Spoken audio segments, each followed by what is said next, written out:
Okay, तो इस video में हम लोग ओप्स का जो सबसे ज़्यादा इम्पोर्टेंट क्वेश्चंस है उसको एक बार गो थ्रू करेंगे। शॉर्ट फॉर्म में ही कवर करेंगे हम, और बाद में इन डिटेल में इन सभी टॉपिक्स को हम कवर कर लेंगे, एक-एक के ऊपर अच्छे से डिस्कस कर लेंगे। ओके, तो पहला क्वेश्चन है हमारा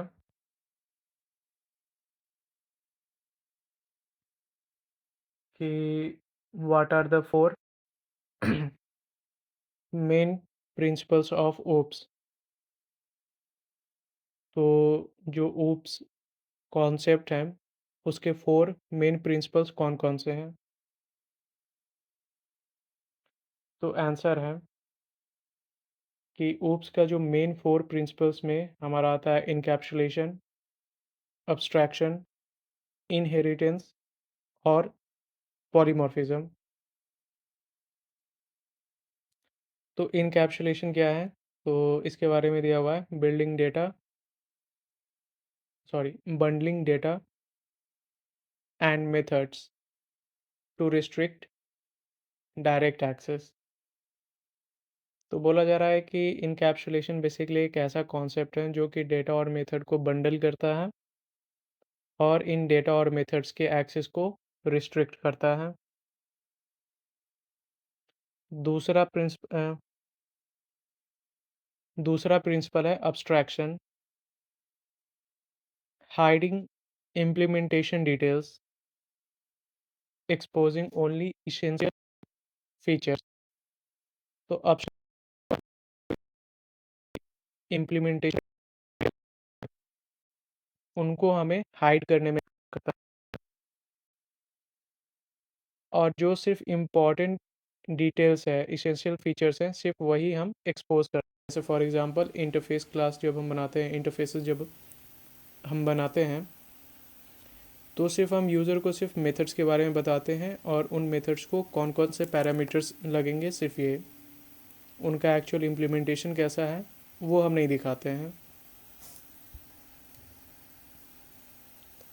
तीसरा प्रिंसिपल है inheritance, reusing properties and behaviours from a parent class. तो जो इनहेरिटेंस कॉन्सेप्ट है वो बेसिकली हमें हेल्प करता है कि कोई भी एक चाइल्ड क्लास अपने पेरेंट क्लास के प्रॉपर्टीज़ और बिहेवियर को रीयूज़ कर सकता है, ताकि कोड का जो डुप्लीकेसी है वो कम किया जा सके, और एफर्ट भी हमारा काफ़ी बचता है। चौथा प्रिंसिपल है हमारा polymorphism, allowing objects to take multiple forms, enhancing flexibility. तो बोल रहा है कि पॉलीमॉर्फिज्म बेसिकली हमें हेल्प करता है कि किसी भी कोड या फिर जो हमारा ऑब्जेक्ट है वो मल्टीपल फॉर्म्स ले सकता है, जिससे हमें काफ़ी ज़्यादा फ्लेक्सिबिलिटी मिलता है। पॉलीमॉर्फिज्म को इम्प्लीमेंट करने के भी बहुत सारे तरीके हैं, जैसे रन टाइम, मेथड ओवरलोडिंग और मेथड ओवरराइडिंग। तो पॉलीमॉर्फिज्म का जब हम कॉन्सेप्ट देखेंगे इन डिटेल में, तो वहाँ पे हम ये सारे बात डिस्कस कर लेंगे। दूसरा क्वेश्चन है हमारा, what is the difference between abstraction and encapsulation. कि जो अब्स्ट्रैक्शन और इनकैप्सुलेशन कॉन्सेप्ट है, इन दोनों के बीच में डिफरेंस क्या है। क्योंकि अगर हम डिफिनीशन देखें तो दोनों में हम बोलते हैं कि हम डेटा को हाइड करते हैं यूज़र से, ठीक। तो यहाँ पे आंसर में दिया हुआ है कि difference between abstraction and encapsulation are, abstraction focuses on hiding implementation details, for example interface abstract classes। तो बोला है जो मेन डिफरेंस है अब्स्ट्रैक्शन और इनकैप्सुलेशन के बीच में, वो है कि अब्स्ट्रैक्शन बेसिकली जो भी कॉम्प्लेक्सिटी है उसको हाइड करने में हमें हेल्प करता है, और वो हम कर पाते हैं इंटरफेस और अब्स्ट्रैक्ट क्लासेस के हेल्प से। दूसरा मेन डिफरेंस है कि जो इनकैप्सुलेशन है focuses on hiding data using access modifier private and protected. तो बोला है कि जो इनकैप्सुलेशन है वो फोकस करता है कि डेटा को कैसे हाइड किया जा सके दूसरे क्लासेस से, और वो हम करते हैं एक्सेस मॉडिफायर को यूज़ करके। एक्सेस मॉडिफायर जैसे कि प्राइवेट और प्रोटेक्टेड। तो जो अब्स्ट्रैक्शन है वो फोकस करता है कॉम्प्लेक्सिटी को हाइड करने पर, और इनकैप्सुलेशन फोकस करता है डेटा को हाइड करने में।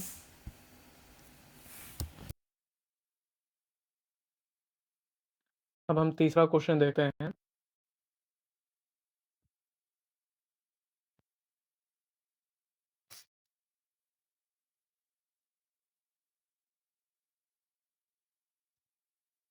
How does inheritance work in Java. तो जावा में इनहेरिटेंस कैसे काम करता है। आंसर दिया हुआ है, inheritance in Java a child class और सब class inherits fields and methods from a parent class और सुपर क्लास। तो बोल रहा है कि इसमें एक चाइल्ड जो भी प्रॉपर एक पेरेंट जो भी प्रॉपर्टीज़ जैसे फील्ड्स या फिर जो मेथड्स हैं इसको इनहेरिट करता है और उसको चाइल्ड क्लास यूज़ कर पाता है। Uses x tends keyword supports single inheritance only. तो जावा में जो इनहेरिटेंस है, इनहेरिटेंस करने के लिए हम इस एक्सटेंड्स कीवर्ड का यूज़ करते हैं, और जावा सिर्फ सिंगल इनहेरिटेंस को सपोर्ट करता है, मल्टीपल इनहेरिटेंस को सपोर्ट नहीं करता है जावा। अब क्वेश्चन नंबर 4 पूछ रहा है, what is method overloading and method overriding. कि मेथड ओवरलोडिंग और मेथड ओवरराइडिंग क्या है। तो ये बेसिकली पार्ट है पॉलीमॉर्फिज्म कॉन्सेप्ट का। आंसर है method overloading versus method overriding. Method overloading same method name different parameter and also known as compile time polymorphism. तो बोल रहा है कि मेथड ओवरलोडिंग में हम लोग एक क्लास के अंदर सेम नेम से मल्टीपल मेथड्स बनाते हैं, पर जो मेन डिफरेंस होता है वो उसके पैरामीटर्स के अंदर होता है। जो पैरामीटर का टाइप है, नंबर है या फिर जो ऑर्डर है वो डिफरेंट होता है। और मेथड ओवरलोडिंग को हम लोग कंपाइल टाइम पॉलीमॉर्फिज्म भी बोलते हैं, क्योंकि ये कंपाइल टाइम पे होता है, कंपाइलर इसको डिसाइड करता है। दूसरा है method overriding. Sub class redefines a super class method also known as run time polymorphism. तो दूसरा हमारे पास है मेथड ओवरराइडिंग। मेथड ओवरराइडिंग में क्या होता है कि एक सब क्लास यानी जो चाइल्ड क्लास होता है इसके पास भी सेम मेथड होता है, मतलब एक मेथड होता है जिसका नाम एग्जैक्टली सेम होता है इसके पेरेंट क्लास के एक मेथड से। तो जो चाइल्ड क्लास है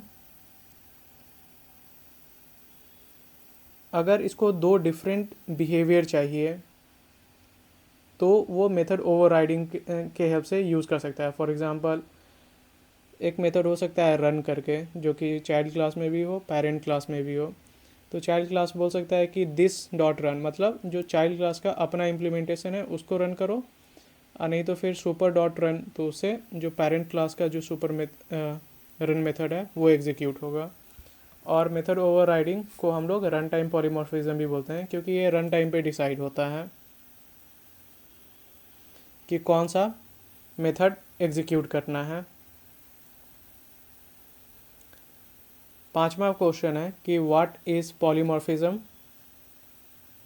and what are its type. तो बेसिकली ये क्वेश्चन पूछ रहा है कि पॉलीमॉर्फिज्म क्या होता है और उसके कितने तरीके के पॉलीमॉर्फिज्म होते हैं, कितने टाइप्स होते हैं। तो आंसर दिया हुआ है polymorphism and it's type. Polymorphism is an ability to process objects differently based on their data type। तो बोला जा रहा है कि पॉलीमॉर्फिज्म एक एबिलिटी है जो हमें UPS प्रोवाइड करता है, जहाँ पे हम एक ऑब्जेक्ट को डिफरेंटली प्रोसेस करते हैं। मतलब एक ऑब्जेक्ट है और उसके अंदर जो भी हमारे पास एक ऑब्जेक्ट को थोड़े डिफरेंट तरीके से हम प्रोसेस करते हैं on the basis of their data type. तो पॉलीमॉर्फिज्म में काफ़ी सारी चीज़ होती हैं, तो सिर्फ डेटा टाइप के ही बेसिस पे नहीं, हम और भी फैक्टर्स के ऊपर हम लोग जो ऑब्जेक्ट का बिहेवियर है वो डिफाइन करते हैं। ठीक, कितने तरीके के पॉलीमॉर्फिज्म होते हैं? तो दो तरीके के। एक तो है हो गया हमारा कंपाइल टाइम पॉलीमॉर्फिज्म, जो कि हम इम्प्लीमेंट करते हैं मेथड ओवरलोडिंग के हेल्प से, और दूसरा है रन टाइम पॉलीमॉर्फिज्म, जिसको हम इम्प्लीमेंट करते हैं मेथड ओवरराइडिंग के हेल्प से। सिक्स्थ क्वेश्चन हमसे पूछ रहा है कि what is the difference between N interface and an abstract class. तो ये क्वेश्चन बेसिकली पूछ रहा है कि इंटरफेस और जो एब्स्ट्रैक्ट क्लास है दोनों तो सेम होते हैं, मतलब कॉन्सेप्ट उनका सेम जैसा लगता है, पर इनके बीच में एक्चुअल डिफरेंसेस क्या हैं।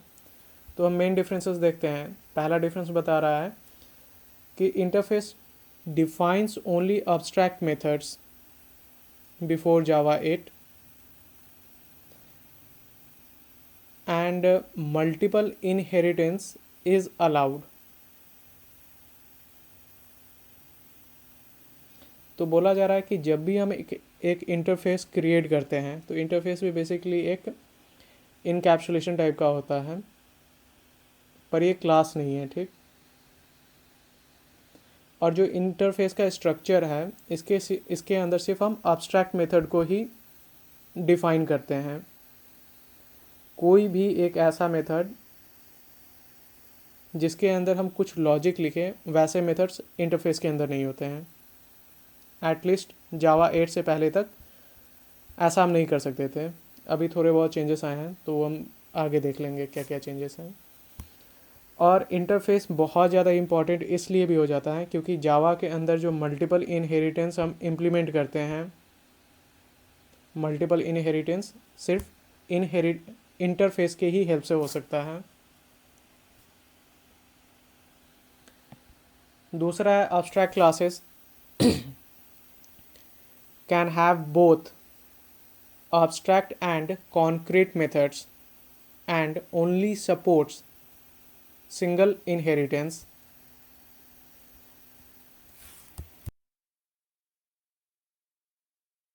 तो abstract क्लास के बारे में बोला जा रहा है कि abstract क्लास में दोनों हो सकते हैं। एक तो हमारे पास abstract मेथड भी हो सकते हैं और दूसरा concrete मेथड्स भी हो सकते हैं एक abstract क्लास के अंदर। और abstract क्लास को जब भी हम इनहेरिट करते हैं तो सिर्फ हम एक ही abstract क्लास को इनहेरिट कर पाएंगे। मल्टीपल abstract को अगर हम चाहेंगे कि इनहेरिट कर लें तो वो पॉसिबल नहीं है।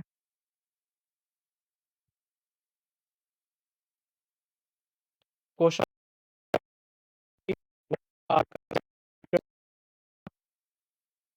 And how do they work. तो बेसिकली ये क्वेश्चन पूछ रहा है कि कंस्ट्रक्टर्स क्या होता है, काम करते हैं।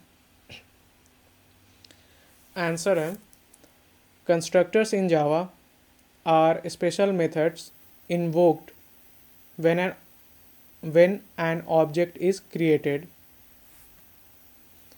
Constructors have no return type can be default, parameterized, और copy constructor.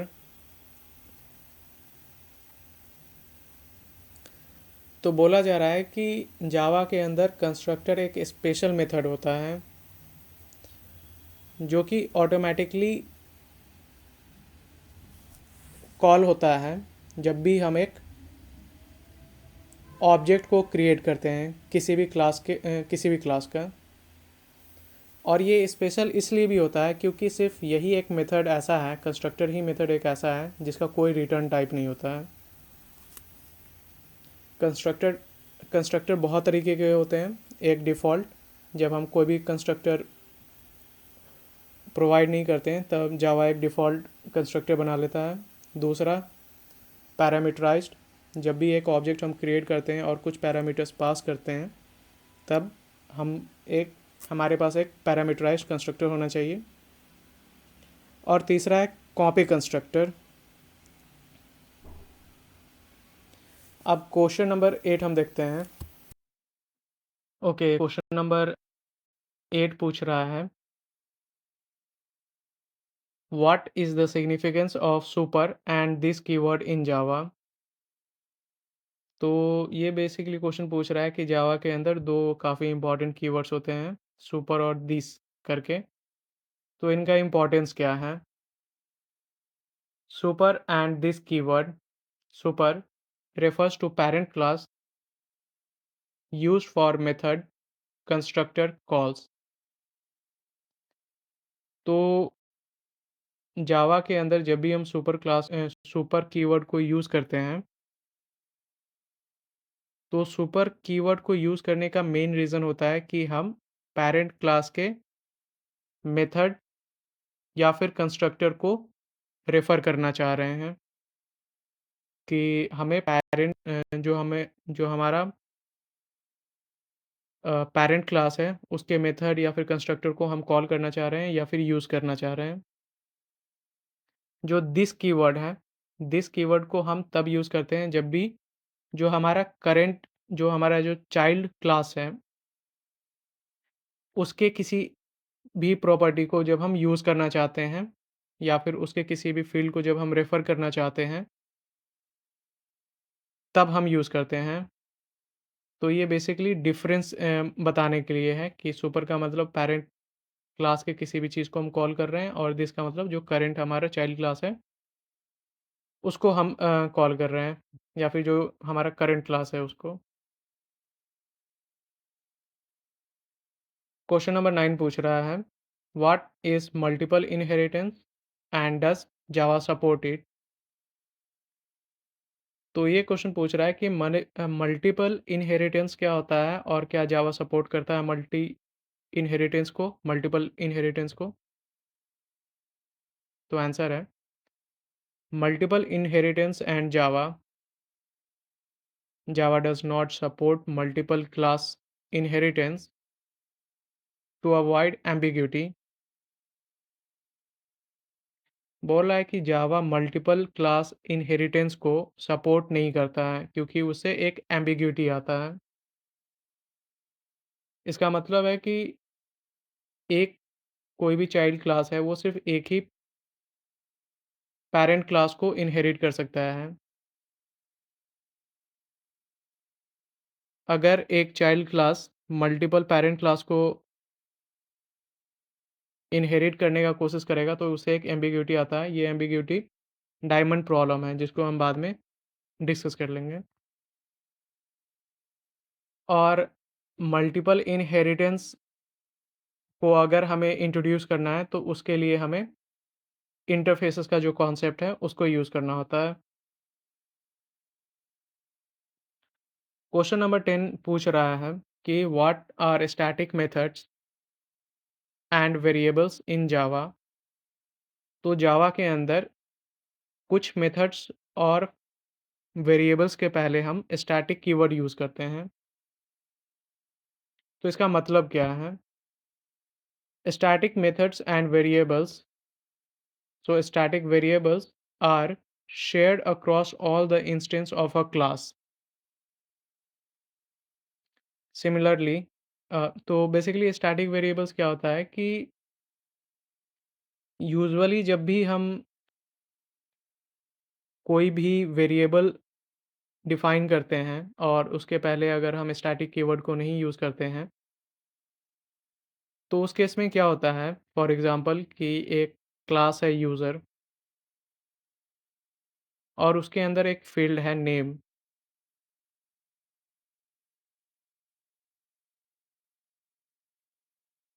तो वो जो नेम है और वो स्टैटिक नहीं है, तो वो होगा क्या कि जब भी हम ऑब्जेक्ट क्रिएट करेंगे, तो हर ऑब्जेक्ट के लिए हम एक डिफरेंट नेम डिसाइड कर सकते हैं कि ऑब्जेक्ट ए का नेम हो गया राहुल, ऑब्जेक्ट बी का हो गया कुछ एक्स वाई ज़ेड, तो वैसा। पर जब भी हम एक वेरिएबल को स्टैटिक बोलते हैं, तो उस केस में क्या है कि वो वेरिएबल का एट अ टाइम सिर्फ़ एक ही वैल्यू हो सकता है। चाहे आप ऑब्जेक्ट 1 से उसके वैल्यू को देखो ऑब्जेक्ट 2 के या फिर ऑब्जेक्ट 3 के हेल्प से। Similarly static methods belongs to the class can be called without creating an inheritance। तो वैसे ही जो स्टैटिक मेथड है ये भी क्लास को ही बिलोंग करते हैं और इन मेथड्स को यूज़ करने के लिए हमें कोई भी ऑब्जेक्ट क्रिएट करने का ज़रूरत नहीं होता है। यूजुअली किसी भी मेथड को यूज़ करने के लिए हमें ऑब्जेक्ट क्रिएट करना होता है। पर स्टैटिक वेरिएबल और मेथड को यूज़ करने के लिए हमें कोई ऑब्जेक्ट क्रिएट करने का ज़रूरत नहीं होता है। हम डायरेक्ट जिस भी क्लास में स्टैटिक वेरिएबल और मेथड डिफाइंड है, उस क्लास का नेम के साथ हम वेरिएबल लिखेंगे और जो डॉट मेथड लिखेंगे, तो इन दोनों को हम डायरेक्ट एक्सेस कर पाते हैं।